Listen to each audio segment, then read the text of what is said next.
저번 주 우리가 다윗의 순종과 이 사울의 불순종, 특별히 사울의 불순종을 많이 다뤘는데 오늘 이제 다윗의 순종 부분을 다뤘는데 가만히 제가 이렇게 설교를 준비하면서 보니까 큰 일이 아니에요. 굉장히 지금처럼 이렇게 작은 일이 하나님 앞에 충성하는데 큰 하나님의 축복이 내리는 것을 그냥 사랑합니다, 축복합니다.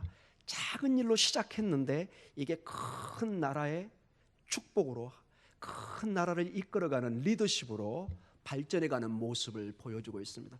이것을 우리가 오늘 본문 말씀을 통해서 조금씩 살펴가도록 하겠습니다. 우리는 저번 주에 이 사울의 불순종에 대해서 얘기를 했습니다. 한 사람의 불순종이 온 나라에 어려움을 가져오고 한 왕권이 무너져 버립니다. 하나님께서 기름 부음을 줘서 이스라엘 첫 왕으로 세웠지만은 그가 그에 합당한 행동을 하지 못했기 때문에 마알을 하기 때문에, 여러분 기억나시나요? 마알, 좀 어려운 단어지만은 이 범죄하는 단어 마알. 근데 이 성경은 특별히 이 마알 범죄를 어떤 우리 인간적인 잘못보다는 좀 더 하나님과의 관계에서 해석을 하고 있다는 것입니다. 하나님께 불순종하는데 그 불순종이 대개는 우상 숭배에서 나타나는 것입니다. 여러분, 우리 관계, 특히 부부 관계에서 가장 기분 나쁜 게 뭐예요, 여러분? 돈 좀 뭐 하고 뭐 이런 거는 좀 이겨낼 수 있습니다. 근데 내가 그토록 믿었던 사람이 나를 속일 때, 좀 심한 얘기 하겠습니다. 뭐 강대상에는 좀 그러긴 하는데, 나 몰래 다른 여자를 만난다, 나 몰래 다른 남자를 생각하고 있다. 이것은 상상할 수 없는 일입니다. 이게 여러분 우상 숭배라는 것입니다. 여러분 우상 숭배, 하나님이 질투라는 단어를 쓴다고 그랬죠? 무슨 단어요? 질투. 여러분 이 질투는 보통 우리 관계에서 잘 안 씁니다. 여러분 이런 단어를 남발하면 굉장히 이상한 사람이에요. 요즘 같은 무슨 호모나 레즈비언 같은 그 이상한 사람들이 쓰는 단어처럼 돼버립니다. 그러나 전통적으로 이 질투란 단어는 대부분이 99%가 부부관계에서만 쓰는 것입니다. 아주 하나님이 주신 신비의 관계. 여러분 부부를 생각해 보세요. 내 혈육도 아닌데 수십 년을 따로 사는데 어느 날 눈에 콩깍지가 씌인다고 그러죠. 그리고 그냥 무촌이 돼버려요. 무촌. 세상에 무촌은 하나님과 우리 사이, 부부 사이밖에 없어요. 그런데 이게 가장 위험한 사이예요. 초혼이 없기 때문에 헤어지면 끝나는 거예요, 그냥. 그래서 하나님께서는 여기에 굉장히 이 어려운, 굉장히 연약한 그릇처럼 깨지기 쉬운 관계입니다. 이것은 서로가 신뢰 속에, 그래서 많은 사람이 공포를 하는 거예요. 지켜봐 달라고. 몰래 살면은 이게 잘 지켜지지 않기 때문에 온 가족과 이웃과 나라에 그냥 선포를 해버리는 거예요. 우리는 결혼했습니다. 이제 우리 건들지 마세요. 우리는 이제 부부입니다. 우리 사이에 누군가 들어오면 안 된다는 뜻입니다. 그런데 이 우상 숭배가 바로 하나님과 우리 사이에 뭔가가 들어오는 거예요. 이 마아, 범죄라는 단어가 이 우상 숭배로 연결된다는 거. 하나님 외에 다른 걸 생각할 때 하나님이 극도로 싫어하십니다. 왜냐? 마치 우리 부부관계에 이 신뢰가 깨지면은 극도로 이 가정은 깨져나가 버립니다. 무슨 소리를 해도 이 신뢰가 깨지면은 내 마음을 살 수가 없습니다. 심지어는 이 가슴에 죽이고 싶은 그런 마음까지 생깁니다. 아주 극단적인 생각이 들어옵니다. 관계뿐인데, 그냥 남편이고 아내의 행동인데 이 정신세계 모든 걸 지배해버립니다. 여러분 우리 종교가 그렇습니다. 하나님이 불타는 눈으로 이것을 본다는 거예요. 하나님이 이것을 용서를 못합니다. 에이 그까짓 거 뭐 노. 여러분 부부관계를 생각하시라니까요. 이게 간단한 문제가 아니라는 거예요. 제가 거듭 얘기했지만 다른 왕에 비해서 사울이 나쁜 짓 그렇게 많이 한 게 없어요. 비슷비슷해요. 그러나 유독 하나님께서 사울을 내치시고 다윗을 세운 이유가 이 마알, 하나님과의 관계를 깨는 행동을 한다는 거예요. 그 대표적인 케이스가 뭐라고 그랬죠, 여러분? 역대상 10장 13절과 14절에 구체적인 내용이 나옵니다, 여러분. 이런 것들은 여러분이 좀 주목해서 보셔야 됩니다. 우리의 삶에 반드시 적용해야 되는 내용입니다. 같이 읽겠습니다. 시작. 사울이 죽은 것은 여호와께 범죄했기 때문에, 여기 범죄가 마알입니다. 마알. 범죄했기 때문이라. 그가 같이 읽겠습니다. 시작. 그가 여호와의 말씀을 지키지 아니하고 또 신전판 자에게 가르치기를 청하고 여호와께 묻지 아니하였으므로 여호와께서 그를 죽이시고 그 나라를 이새의 아들 다윗에게 넘겨주셨더라. 여러분, 솔직히 21세기 살아가는 이걸 보면은 우리가 볼 때 이거는 죄도 아니에요. 이런 문제 때문에 경찰서에서 와가지고 우리 잡아간다면은 굉장히 인권은 문제가 되고 말도 안 되는 이거는, 그렇죠? 아니, 여호와의 말씀을 안 지키고 신접한 자에게 가르치기를 청하고 아무것도 아니에요. 그러나 여러분, 항상 우리의 신분을 생각해야 됩니다. 내가 하나님의 자녀가 아닐 때는 하나님이 상관을 안 하십니다. 매도 안 됩니다. 성경에는 오직 사랑하는 자녀에게만 하나님이 뭘 돼요? 매를 돼요. 부부 관계이기 때문에 그게 문제가 되는 거예요, 여러분. 남남일 때는 뭔 짓을 해도 나하고는 상관이 없는 거예요. 그러나 공식적으로 부부가 되면은 책임을 져야 되는 거예요. 그때부터는 이걸 못 지키면은 정말 그 사람은 성숙하지 못한 사람인 거예요. 신앙생활도 마찬가지입니다. 이 사울이 누구예요, 지금 여러분? 어느 나라 왕이에요? 이스라엘의 왕이에요. 하나님을 중심으로 세운, 하나님이 세운 나라란 말이에요. 거기에 대표자는 왕인데 진정한 하나님의 왕에게 질문을 하지 않고 묻지도 않고 신접한 무당이나 점쟁이 가서 말하는 하나님이 용납이 안 되는 겁니다. 여러분, 이해가 되십니까, 여러분? 이 수요일 시간은 조금 성경고가 엮여 있습니다, 여러분. 그래서 참고해서 들으시기 바랍니다. 하나님이 이토록 화를 내는 것은 이스라엘의 왕이기 때문에 그런 거예요. 이게 이집트 왕이나 저기 터키나 오늘 한국 이런 것이 아니라 언약 백성이 사는 언약의 나라인 이스라엘의 왕, 그 왕이 지금 하나님의 대표자로서 이스라엘 백성들을 하나님께로 이렇게 이끌어가야 되는데 왕이 흔들리니까 온 백성이 흔들리기 시작합니다. 그래서 여호와의 말씀을 지키지 아니하고 신접한 자에게 가르치기를 청하고 여호와께 묻지 않습니다. 하나님이 블레셋이 죽은 게 아니라 하나님이 사실은 죽였다고 여기 14절에 얘기합니다. 근데 여기 1, 2, 3 여호와의 말씀을 지키고 신접한 자에게 가르치기를 청하고 여호와께 묻지 아니하고, 이것을 정확하게 다윗은 뭐 하죠? 정확하게 반대 행동을 합니다. 어떻게 하죠? 여호와의 말씀을 어떻게 하죠? 지킵니다. 신접한 자에게 가르치기를 청해요, 안 청해요? 안 청합니다. 여호와께 물어요, 안 물어요? 묻습니다. 이것을 제가 오늘 본문을 통해서 하나하나 증거를 대가도록 하겠습니다. 자, 사울의 시대가 끝나고 이제 다윗의 시대가 시작됩니다. 자, 다윗의 순종, 다윗은 어떤 면에서 사울과 달리 하나님의 축복을 받았고 하나님의 위대한 메시아의 왕권을 유지하게 됐을까요? 첫째로 다윗은 가장 먼저 다윗이 한 일은 하나님의 임재의 상징인 또 언약궤를 가져와서 이스라엘 전체 민족의 신앙을 여호와께 돌아오게 만듭니다. 그는 정확하게 이스라엘 백성이 하나님께로 돌아와야만이 산다는 것을 정확히 아는 사람이었어요. 이 리더는 이걸 알아야 됩니다.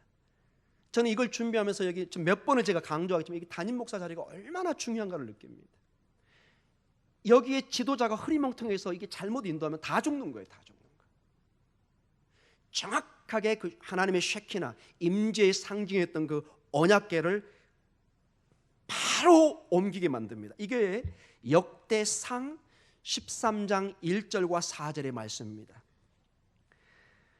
다윗이 천부장과 백부장과 모든 지휘관과 더불어 의논하고, 뭘 의논하죠? 2절에 다윗이 이스라엘 온 회중에게 이르되 만일 너희가 좋게 여기고 또 우리 하나님 여호와께로 말미암았으면 우리가 이스라엘 온 땅에 남아있는 우리 형제와 또 초원에 딸린 성읍에 사는 제사장과 레위 사람과 전령을 보내 그들을 우리에게 모이게 하고, 자, 전체를 모이게 합니다. 그 이유가 뭐냐? 바로 3절입니다. 크게 읽겠습니다. 같이 시작. 우리가 우리 하나님의 궤를 우리에게로 옮겨오자. 사울 때는 우리가 궤 앞에서 묻지 아니하였느니라. 아멘. 사울은 하나님의 임재의 궤가 있는데도, 성전이 있는데도 묻질 않았어요. 다윗은 정반대의 행동을 합니다. 정확하게 하나님의 축복의 상징이고 임재의 상징, 그것을 이스라엘 심장으로 가져옵니다. 왜냐? 거기에 하나님의 축복이 생명이 있기 때문에 이걸 해야만이 이 백성이 산다는 것을 다윗은 정확하게 보고 있었던 거예요. 여기 김진학 목사가 정확하게 이 목동 중학교를 지금 보고 있습니다. 복음이 선포되지 않으면 이 공동체는 죽습니다. 예수 그리스도가 높아지지 않으면 이 정확한 언약의 상징이 뭐죠? 예수 그리스도죠. 그분이 생명이죠. 그분이 말씀이고 이 언약의 중심에 아론의 쌍난 지팡이와 만나와 모세 오경이 있었어요. 하나님의 말씀이. 이 말씀의 핵심이 누구예요? 예수 그리스도잖아요, 여러분. 아멘. 말씀이 우리 주님입니다, 여러분. 우리의 심장에 주님이 오셔야 됩니다. 이 목동 중학교의 희망은 복음의 선포에 있습니다. 예수 그리스도에 있습니다. 우리가 그분께로 나올 때 우리가 생명수를 마실 수 있기 때문에 그렇습니다. 여기 가이드가 여러분 같이 저 오늘 피크닉을 갑니다. 어디 가는데 가도 물이 없어요. 물 다 떨어졌어요. 목사님, 물이 어디 있어요? 우리 다 목말라 죽겠는데요. 어디 있지? 나도 모르겠는데. 다 죽는 거예요, 그러다가. 그때 짠 하면서 여기 영원한 물이 있습니다. 예수 그리스도의 영원한 생명이 있습니다. 아멘. 우리 모두가 가서 그리스도의 생명수를 마시면서 거기서 힘을 얻는, 마치 더운 날에 생수가 우리에게 얼마나 필요합니까, 여러분? 이런 날씨에 여러분 하루 정도만 물을 안 먹으면 우리는 죽습니다, 여러분. 탈수로 죽습니다. 이 21세기의 혼돈된 세상 속에 그리스도의 복음이 없으면 우리는 죽습니다. 그래서 4절에 이런 말씀이 나옵니다. 백성의 눈이 이 일을 좋게 여김으로 온 회중이 그대로 행하겠다니라. 역대상 13장 1절과 4절 말씀에 백성의 눈이 이 일을 좋게 여김으로 온 회중이 그대로 행하겠다니라. 백성들도 알고 있었던 거예요. 하나님의 백성들이기 때문에 이 언약궤를 모셔오는 것이 그들의 생명인 것을 백성들도 압니다. 아멘. 둘째로 이 다윗은 여호와의 신앙을 더욱 확고하게 하고 그분의 구원의 역사들을 예배의 중심에 두게 만듭니다. 어떻게 두느냐? 찬양과 예배를 회복시켜 버립니다. 여러분 오늘 여기 청년들 2명 쓴 거 보셨나요? 앞으로 또 다른 청년이 있을 겁니다. 우리 교회는 예배가 살아야 됩니다.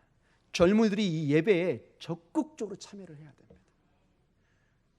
그래서 정말 식이 나게 해야 됩니다. 와우, 이 교회는 살아있구나. 역대상 16장 7절과 12절에 놀라운 다윗의 행동인데 예배 형태를 확 바꿔버립니다.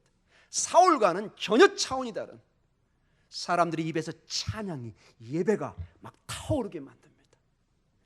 예배가 살아나면 여러분이 살고 이 교회가 살고 여러분의 사업이 삽니다. 이 예배가 죽고 교회가 죽으면 이상하게 여러분의 삶이 죽습니다. 이상하게 일이 안 풀립니다. 7절에 한번 볼까요? 그날에 다윗이 아삽과, 이 아삽은 시편에 나와 있지만은 바로 찬양대입니다. 찬양대.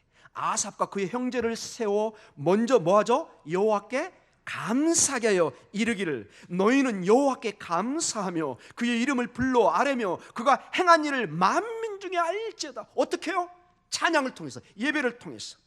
9절에 그에게 노래하며 그를 찬양하고 그의 모든 기사를 전할지어다. 10절에 그의 성호를 자랑하라. 여호와를 구하는 자마다 마음이 즐거울지어다. 여러분 하나님께 나오면 마음이 기뻐집니다. 편안함을 얻습니다. 11절에 여호와와 그의 능력을 구할 자다. 항상 그의 얼굴을 찾을지어다. 12절에 같이 읽겠습니다. 시작. 그의 종 이스라엘의 후손 곧 택하신 야곱의 자손 너희는 그의 행하신 기사와 그의 이적과 그의 입의 법도를 기억할지어다.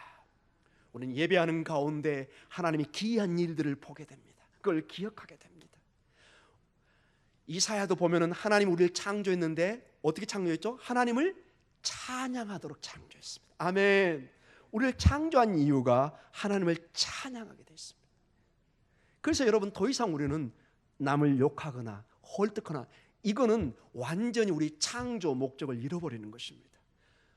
우리가 주님 앞에 온다는 것은 이 창조의 진정한 의미로 회복되는 것입니다. 여러분은 남을 축복하도록, 하나님을 찬양하도록 창조된 것입니다. 여러분 그 아기들 봐보세요. 여러분 손주들 이제 낳기는 좀 연령층이 다 높으시니까 늦둥이 날 필요는 없을 것 같고요. 제가 볼 때 그 손주들이나 그 아기들을 봐보세요. 그 영어 표현으로 그 innocent, 그 죄 없는 얼굴을 봐보세요. 방글방글방글방글방글 얼마나 천사처럼 태어났습니까? 근데 그 아이가 때가 묻기 시작하면서 이상하게 변해갑니다. 가장 먼저 어디서 배우느냐? 부모님의 쓰는 언어부터 배우기 시작합니다.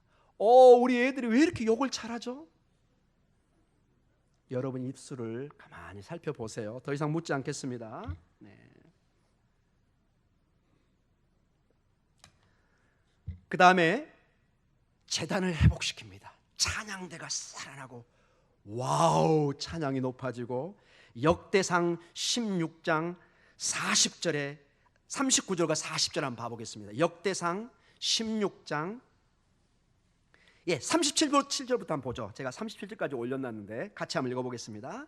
다윗이 아삽과 그의 형제를 여호와의 언약궤 앞에 있게 하며 항상 그 궤 앞에서 섬기게 하되 날마다 그 일대로 하게 하였고 오벳 에돔과 그의 형제 68명과 여두둔의 아들 오벳 에돔과 호사를 문지기로 삼았고 제사장과 사독과 그의 형제 제사장들에게 기브온 산당에서 여호와의 성막 앞에 모시게 하여 40절 같이 크게 읽겠습니다. 시작. 항상 아침 저녁으로 번제단 위에 여호와께 번제를 드리되 여호와의 율법에 기록하여 이스라엘에게 명령하신 대로 다 준행하게 하였고 예배를 회복시킵니다. 이 다윗은 정확하게 이게 군사적 힘과 다른 모든 것에 앞서 언약궤를 가져오고 찬양들을 살려내고 예배를 살려냅니다. 이것이 이스라엘 백성이 산다는 걸 정확하게 알고 있었어요. 이것은 정확하게 사울의 행동하고는 정반대입니다. 여러분. 사울은 왕이 되면서 막 싸움을 시작합니다. 막 블레셋과 싸우고 막 자기 사윗을 막 자기 자리를 찬탈한다고 생각하고 막 다윗을 죽이려고 막 돌아다니고 완전히 에너지를 다른 데다 쏟아버립니다. 하나님을 떠나면 여러분 인생을 이렇게 이상하게 분주하게 삽니다. 나중에 보면 아무것도 건지는 게 없어요. 여러분 그런 거 있으시죠? 정말 분주한데 나중에 보면 손 안에 먼지만 잡히는 거, 그것처럼 여러분 불쌍한 인생이 없습니다. 정말 아침부터 새벽까지 죽을 둥 살둥 일하는데 아무것도 잡히는 게 없어요. 세상에 이런 말 있죠. 밑 빠진 독에 뭐 붙죠? 물을 붓는. 그때는 여러분 여지없이 내 삶에 하나님과의 관계를 생각하셔야 됩니다. 사울이 그런 인생을 살았습니다. 다윗은 좀 미련해 보이지만은 완전히 하나님의 우선 관계를 1차적으로 회복을 시켰습니다. 그리고 위대한 하나님의 메시아가 되는 것을 보게 됩니다. 세 번째로 다윗은 기도를 통해서 다윗의 왕권이, 자기의 왕권이 단순히 그냥 자기만 위한 것이 아니라 여호와 하나님이 이스라엘의 하나님이 되게 하는 역할을 감당하게 합니다. 즉 자신의 그 왕권을 통해서 온 이스라엘 백성이 하나님께로 나아가는 이 꿈을 꿉니다. 역대상 17장 23절과 24절에 이런 말씀이 있습니다. 다윗이 이제 기도합니다. 하나님께 23절 같이 읽겠습니다. 여호와여 이제 주의 종과 그의 집에 대하여 말씀하신 것을 영원히 경고하게 하시며 말씀하신 대로 행하사 경고하게 하시고 사람에게 영원히 주의 이름을 높여 이르기를 만군의 여호와는 이스라엘의 하나님 곧 이스라엘에게 하나님이시라 하게 하시며 주의 종 다윗의 왕조가 주 앞에서 경고히 서게 하옵소서. 다윗의 왕권이 경고히 서는 것은 하나님이 이스라엘의 왕이라는 것을 보여주게 하기 위한 거죠. 다윗의 왕조가 아니라 하나님이 바로 이스라엘의 왕이라는 것을 보이는, 다윗은 정확하게 자기가 사실은 제2의 왕이라는 것입니다. 하나님이 진정한 왕이고 자기는 하나님의 대리자라는 것을, 자기의 신분을 정확하게 알고 있었던 것입니다. 그래서 진정한 왕인 그분에게 묻는 것입니다. 늘 그분이 좋아하는 걸 찾습니다. 그분이 기뻐하는 걸 찾습니다. 여기 이제 청년들도 지금 보이는데 너무 고무적입니다. 우리 청년들이 데이트하게 되면 어떤 현상이 일어나는 줄 아세요?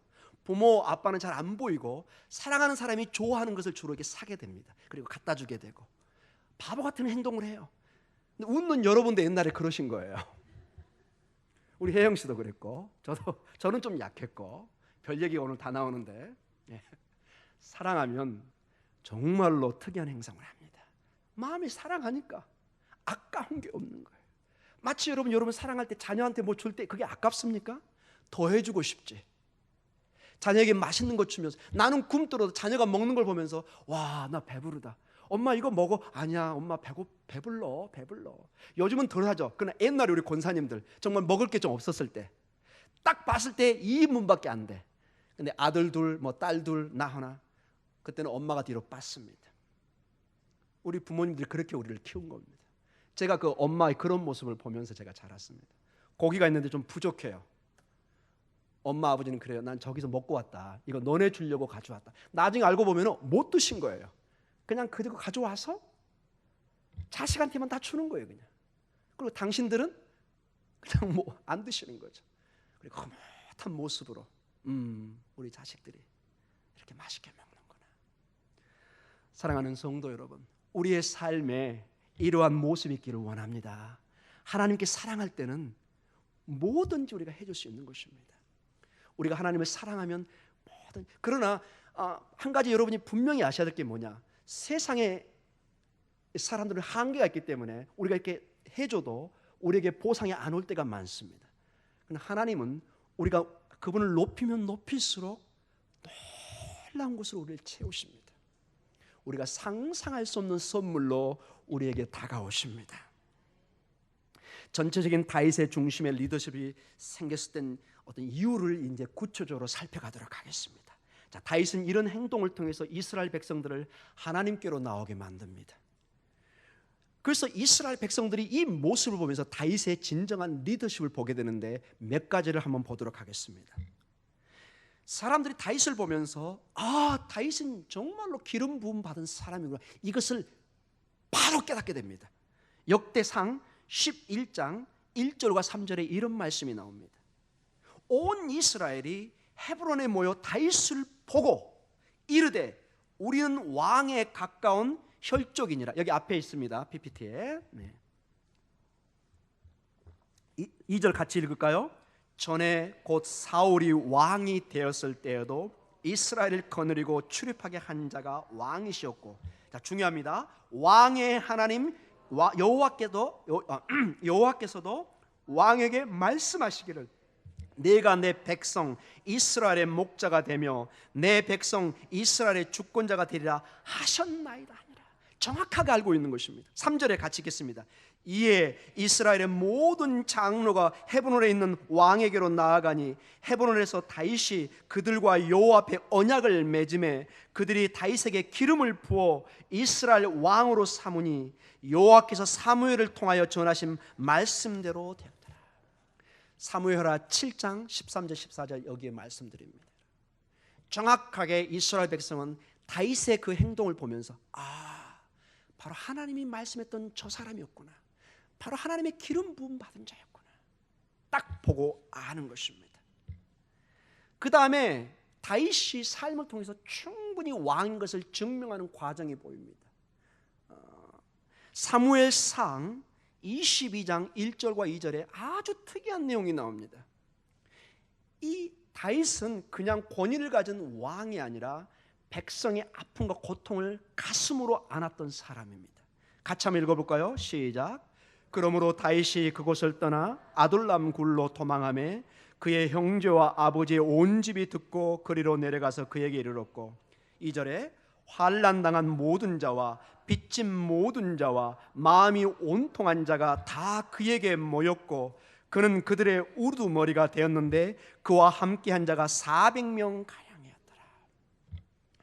지금 이때는 어떤 때냐면요, 다윗이 왕이 아니라 막 사울왕을 피해서 목숨을 구하기 위해서 도망다니는 때였습니다. 어떻게 보면 이럴 때는 사람들이 다 버리죠.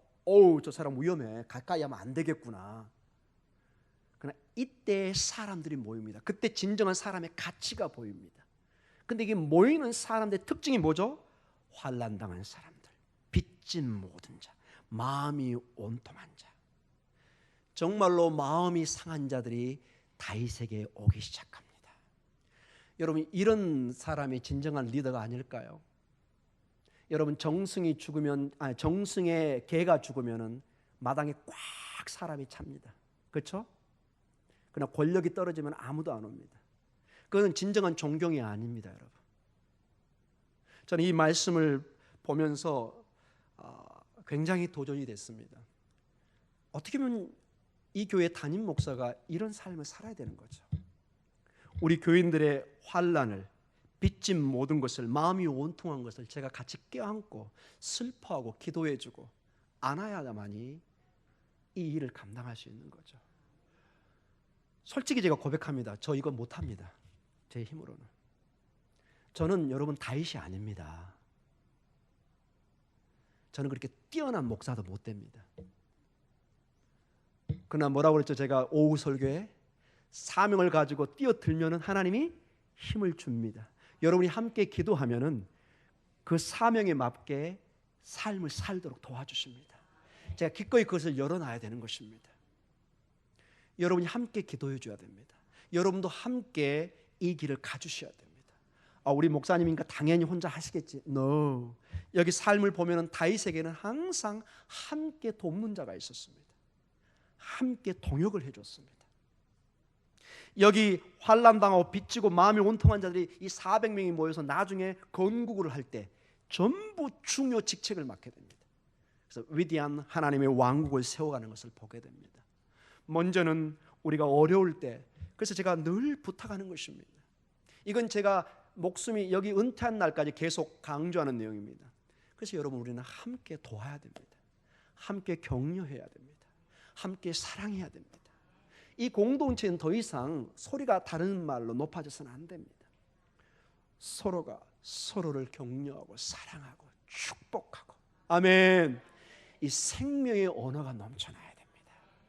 그것을 볼 때 여러분, 좀 심한 얘기를 전도 안 해도 소문이 나가지고, 와, 저 교회 이상하대. 와서 보면 막 전부 다 천사가 왔다 갔다 하는 거예요. 그럼 본인도 천사가 되고 싶어서 여기 막 앉는 거예요, 여러분. 여러분 아무리 전도해 보세요. 여기서 막 싸우고 이러면은 다 도망가 버립니다. 여러분 잘 아시죠, 여러분? 물론 우리가 나가서 전도도 해야 되겠지만은 먼저 우리가 변화되지 않으면은 사실은 힘듭니다. 통계적으로 여러분 길거리에서 전도하는 것은 99%가 오지 않습니다. 교회 와서 가장 정착하는 전도 비율이 어디서 오느냐? 내 가까운 사람이 전도했을 때 그건 거의 옵니다. 왜? 그 사람 믿고 오기 때문에. 그래서 우리 교회가 앞으로 노방 전도도 해야 되겠지만 가장 중요한 게 우리가 변화돼서 우리 이웃에게 본이 되는 것입니다. 옆에 있는 우리 김 집사님, 김 권사님, 저분을 보면은 정말 저 교회는 가고 싶다. 도대체 목동 중앙교회가 어떤 교회길래, 어떤 새로운 목사가 왔길래 저렇게 성도들이 변해갈까? 그래서 막 웹사이트를 쳐봅니다. 어떤 설교를 하시나 막 쳐보고. 할렐루야. 이런 변화가 있기를 원합니다. 여러분, 큰 거 여기서 막 불이 내리고 막 이런 거 바라지 마십시오. 제가 얘기했잖아요. 그걸 잘못하면 이단이 된다고. 작은 하나의 삶의 변화가 있으면은 먼저는 여러분, 그래서 제 가장 우선순위는 저는 외부 사람이 아닙니다. 우리 공동체가 하나 되고 회복되는 것입니다. 우리가 먼저 기쁨을 느끼는 것입니다. 이제 곧 말씀 중에 나오겠지만은 우리 스스로가 여기에 만족을 못 느끼고 행복을 못 느끼고 기쁨이 없으면은 누구에게 우리 교회를, 우리 가정을 자랑할 수 있겠습니까? 먼저 내가 우리 교회에 대해서 자부심을 느껴야 됩니다.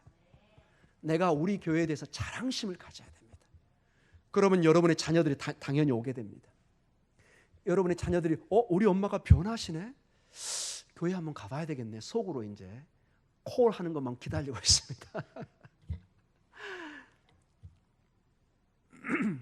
세 번째로 다윗의 리더십은 전 이스라엘의 충성심에 영광을 줍니다. 다윗이 하나님께 매달리고 이런 아픈 자와 고통 잡은 자를 이렇게 껴안을 때 놀랍게 역대상 12장 38절의 말씀이 나옵니다. 앞에 PPT가 있습니다. 같이 읽겠습니다. 시작. 이 모든 군사가 전열을 갖추고 다 성심으로 헤브론에 이르러 다윗을 온 이스라엘 왕으로 삼고자 하고, 또 이스라엘의 남은 자도 다 한 마음으로 다윗을 왕으로 삼고자 하며. 어떤 마음이요? 한 마음, 한 마음. 시간이 지날수록 제가 이런 말 제가 하기, 그리고 방송으로 나가 좀 그러긴 하는데, 여기 있는 리더자와 이렇게 한 마음으로 하나 되기를 원합니다.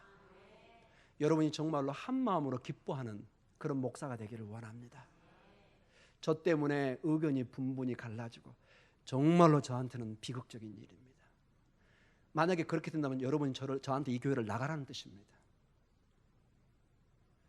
여러분이 먼저 하나 되고 한 마음이 돼서 한 지도자로 중심이 돼서 복음으로 힘으로 나아갈 때 세상이 봐도 기뻐하고 저도 기쁘고 하나님이 얼마나 기뻐하겠습니까?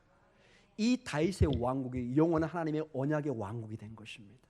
한 마음이 될 때, 하나가 될 때, 이때 하나님이 축복을 주기 시작합니다. 12집에 대한 서로서의 충성과 하나님을 통해서 더욱 이것이 드러납니다. 이것은 결국 이스라엘에 대한 하나님의 축복으로 나타납니다. 이들이 한 마음으로 하나 되어서 나라를 세워갈 때 하나님이 위대한 축복을 주기 시작합니다. 이것은 지금 이스라엘 공동체, 이 포로 공동체에 주는 얘기입니다. 여러분, 이 본문의 말씀을 듣는 공동체가 포로 공동체였잖아요. 그 사람들이 저 페르시아에 돌아온 거잖아요. 지금 그 당시에 북쪽 사마리탄 남북이 막 갈등 속에 있었던 거였거든요. 그런 상황 속에서 이 말씀을 역대기 기자가 주는 것은 너희가 하나 되지 않으면 하나님 축복하지 않는다는 것입니다. 바로 우리의 열조인 다윗 시대 때 온 민족이 하나 돼서 한 지도자로 중심이 됐던 것처럼 이제 성경과 하나님 중심으로 온 민족이 하나 되라는 것입니다. 그래야만이 하나님이 힘을 발휘할 수 있습니다. 여러분, 다이나마이트가 언제 가장 큰 힘을 발휘한 줄 아세요? 그 무서운 다이나마이트가요, 여러분 모래 위에 터뜨리잖아요. 푹 이렇게 털어요. 정말로. 근데 이게 딱 하나 된 바위에 들어가잖아요. 어떻게 될까요? 꽝 하고 터집니다. 옆에가 다 터져 버립니다.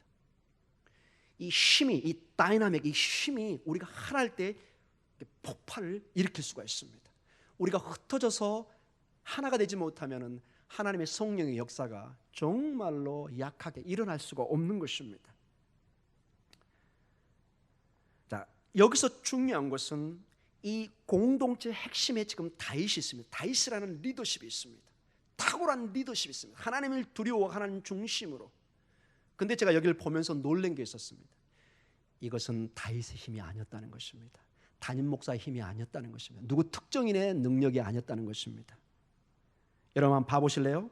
역대상 11장 9절의 핵심, 이 다윗의 왕권이 승리하는 하나 되는 이 키가 있습니다. 키. 같이 읽어보겠습니다. 시작. 만군의 여호와께서 함께 계시니 다윗이 점점 강성하여 가니라. 할렐루야. 하나님이 함께 해야 됩니다. 하나님이 함께 해야 됩니다. 주의 성령이 함께 해야만이 강성해집니다. 여러분의 가정에 하나님이 함께 하셔야 됩니다. 우리 공동체에 하나님이 함께 하셔야 됩니다. 여기는 누구도 특정 리더십이 독출해서 나와서 독재나 어떤 뭐라고 그러죠? 독불 장군은 절대로 통할 수가 없습니다. 하나님만이 우리의 리더가 되고 축복의 근원이 돼서 그분이 함께 할 때, 여러분 요셉의 전 인생에 한번 봐보세요. 항상 중간중간에 뭐가 나오죠? 하나님이 함께 하셨더라. 하나님이 함께 하셨더라. 여러분의 삶에 주님이 함께하는 축복이 있기를 원합니다. 그분이 함께 하시면 여러분의 자녀의 일들이 놀랍게 해결됩니다. 이리 쓰고 저리 쓰는데 하나님이 함께 하는데 한순간에 휙 해결됩니다. 여러분의 남편의 일이, 아내의 일이, 가정의 일이, 우주를 창조하신 그분은 못할 일이 없는 것입니다. 사랑하는 성도 여러분, 이제 결론적으로 말씀을 맞춰가겠습니다. 이러한 하나님의 충성과 순종 속에서 다윗은 첫 번째로 큰 언약의 왕국을 약속받습니다. 사무엘하 7장 12절과 14절, 아까 말씀했던 그겁니다. 사무엘하 7장 12절과 14절에 우리 같이 읽어보겠습니다.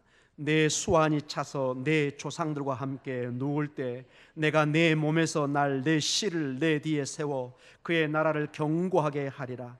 그는 내 이름을 위하여 집을 건축할 것이요 나는 그의 나라의 왕위를 영원히 견고하게 하리라. 나는 그에게 아버지가 되고 그는 내게 아들이 되리니. 이게 여러분 주일날 제가 설교했던 하나님의 음성을 들으면서 주님이 예수 그리스도에게 줬던 너는 내 사랑하는 아들이다 줬던 그 말씀입니다. 이 말씀의 기원이 여기서 기원된 것입니다. 여러분, 한 인간으로서 다윗도 한 인간인데 이 하나님의 언약을 직접 본인이 받는다는 게 얼마나 축복이겠습니까? 다윗이 작은 일이지만 그의 중심이 하나님의 언약궤를 모셔오고 찬양들을 살려내고 예배를 살려내고 제단을 쌓아서 하나님께 올릴 때 하나님의 영원한 언약의 축복을 주십니다. 둘째로, 이러한 축복의 삶은 그들의 삶이 서로 돕는 삶으로 변해갑니다. 성도들은 눈빛이 달라지고 이제 다릅니다. 자기 혼자만 먹는 것이 아니라 같이 돕는 모습으로 변해갑니다. 역대상 12장 21절과 22절에 놀랍도록 사람들의 모습이 변해되는데 마치 사도행전의 초대교회 모습처럼 변해갑니다. 이게 은혜 받은 교회의 특징입니다. 같이 읽겠습니다. 시작. 이 무리가 다윗을 도와 도둑대를 쳤으니 그들은 다 큰 용사여 군대의 지휘관이 됨이었더라. 자, 22절 중요합니다. 시작. 그때의 사람이 날마다 다윗에게로 돌아와서 돕고자 하매 큰 군대를 이루어 하나님의 군대와 같았더라. 날마다 모아서 돕고자 합니다. 목사님 뭘 해드릴까요? 목사님 뭘 도와드릴까요? 권사님 뭘 도와드릴까요? 집사님 뭘 도와드릴까요? 장로님 제가 묵을 좀 갈아드릴까요? 막 이런 일들이 일어납니다. 할렐루야. 장로님 막 귀찮아요. 묵 다 갈아줬어. 오지 마 이제. 막 감사의 마음이 넘치니까 막 그냥 행동이 변합니다. 이걸 여러분 누가 시킨다고 되겠습니까, 여러분? 안 됩니다, 여러분. 남을 돕고 축복하는 것은 이게 시킨다고 될 일이 아닙니다. 내 마음이, 내 심령이 동해야 됩니다. 여러분, 아까 제가 남녀 간의 사랑 얘기했지만 아무리 둘이 나르고 좋아하라고 해도 안 됩니다. 서로 콩깍지가 씌어야 그게 하는 거지. 갑자기 만나가지고 너네 사귀어봐, 안 됩니다, 여러분. 그 곤란한 속입니다, 그건. 그 다음에 세 번째로, 목표를 향한 한 마음이 생깁니다. 이 공동체가 이제 목표를 보고 눈이 뜨이면서 확 길을 찾기 시작합니다. 역대상 12장 38절에 아까 봤던 말씀 중에 하나입니다. 같이 읽겠습니다. 이 모든 군사가 전열을 갖추고 다 성심으로 헤브론으로 이르되 다윗을 온 이스라엘 왕으로 삼고자 하고 또 이스라엘 남은 자도 다 한 마음으로 다윗을 왕으로 삼고자 합니다. 목표를 아는 겁니다. 다윗을 왕으로 세워야 되는구나. 이 사람이 하나님의 사람이구나. 하나님의 기름 부음 받은 자구나. 이들이 은혜를 받고 하나님의 뜻을 보니까 정확하게 사람을 구별해서 볼 줄 아는 것입니다. 사울이 아니라 다윗이었다는 것, 다윗이 영원한 하나님의 언약을 세울 기둥이었다는 것을 정확하게 목표를 보게 되는 것입니다. 마지막으로 전체 국가의 기쁨이 넘칩니다. 제가 이 설교의 마지막 부분으로 삼고 우리 교회에 정말로 기도하는 마음으로 이 말씀을 잡아내 왔습니다. 물론 제가 참고 서적을 보았기도 했지만 이게 눈에 띄었습니다. 어떤 걸까요? 역대상 12장 40절. 역대상 12장 40절 같이 읽겠습니다. 시작. 또 그들의 근처에 있는 자로부터 이사갈과 스불론과 납달리까지도 나귀와 낙타와 노새와 소에다 음식을 많이 실어왔으니 곧 밀가루, 가자와 무화과, 과자와 건포도와 포도주와 기름이요 소와 양도 많이 가져왔으니, 자 중요합니다. 이는 이스라엘 가운데 기쁨이 있었음이었더라. 나는 역대기에 어떻게 이런 말씀이 있는가 참으로 놀랐습니다. 여기 너무 맛있는 게 많죠. 이 음식들이 여러분, 제가 이스라엘 살아보니까 아마 이집트도 비슷할 텐데요, 이게 이 사람들이 주로 이렇게 주식으로 먹는 중요한 음식들입니다. 소와 양과 노새와 낙타들, 여기 보면 뭐 밀가루와 과자와 무화과, 건포도, 포도, 이게 주 생산품이거든요. 이것은 지금 풍부한 이 물건들이 모이면서 온 공동체가, 여러분 봐보세요. 사람이 가장 기분 좋을 때가 음식을 나누면서 얘기를 할 때 대부분 기분이 좋아집니다. 저는 그것보다도 이스라엘 가운데 기쁨이 있다는 것입니다. 기쁨이 있으니까 여러분 어때요? 삶에 이렇게 풍요가 넘칩니다. 여기 지금 농산품인데 우리 같으면 이제 우리의 산업이 풍성해집니다. 기쁨 있고 웃음 있고 방글방글방글 변해갑니다.